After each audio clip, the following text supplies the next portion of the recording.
புரிஞ்சிருக்குன்னு நான் நினைக்கிறேன்.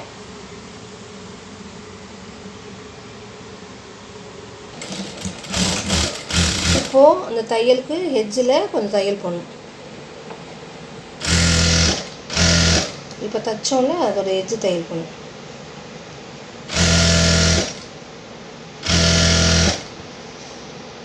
இப்போது இதை வந்து நம்ம ஓப்பன் விட்டோம்ல, இதை லைட்டாக அப்படி மடித்து இந்த தையல் போடணும்.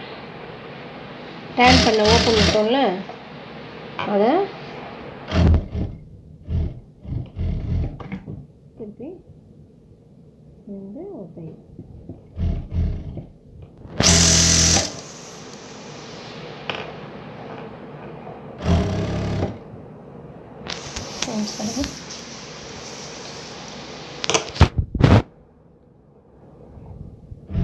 அப்படியே முக்கோணமாக நம்ம என்ன தைக்கணும்னா, காயப்பட்டோ கம்முனேரி, முக்கோணமாக நம்ம வந்துட்டு ஷால் தான் தைக்கிறோங்க.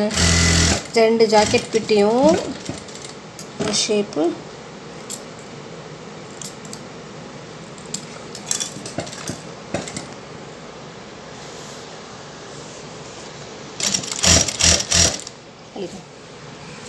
இந்த 2 ஜாக்கெட் பிட்டியும் நம்ம வந்து சேமாக அப்படியே முக்கோணமாக தைச்சி 2 ஜாக்கெட் பிட் இருக்குல்ல, அந்த 2 ஜாக்கெட் பிட்டியும் நம்ம முக்கோணமாக அப்படியே தைக்கிறோம். முக்கோணமாக தைச்சி வீட்டில் நைட்டிக்கு ஷால் போட்டுக்கலாம், தலையில் போட்டுக்கலாம், அப்புறமா புர்காவுக்கு போட்டுக்கலாம். நம்ம நைட்டி மேலேயும் ஷாலாக போட்டுக்கலாம், தலையில் துணி போட்டுக்கலாம். ஷால் மாதிரி போட்டுக்கலாம். நம்ம சாஃப்டான துணி தாங்க இது, நல்லாயிருக்கும். டபுள் சைடு கலர் நல்லாயிருக்கும். நான் ஃபுல்லாக தைச்சிட்டு உங்களுக்கு காமிக்கிறேன். அந்த ஷேப் இப்படி எடுத்து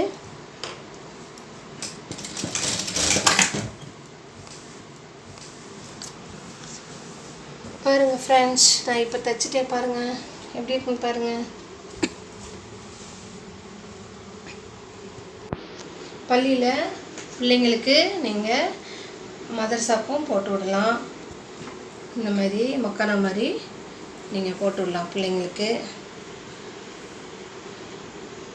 நீங்களும் வீட்டில் நைட்டிக்கு ஷால் போட்டுக்கலாம். இந்த மாதிரி 2 ஜாக்கெட் பிட்டு வச்சு முக்கோணமாக ஷால் தைச்சாச்சு.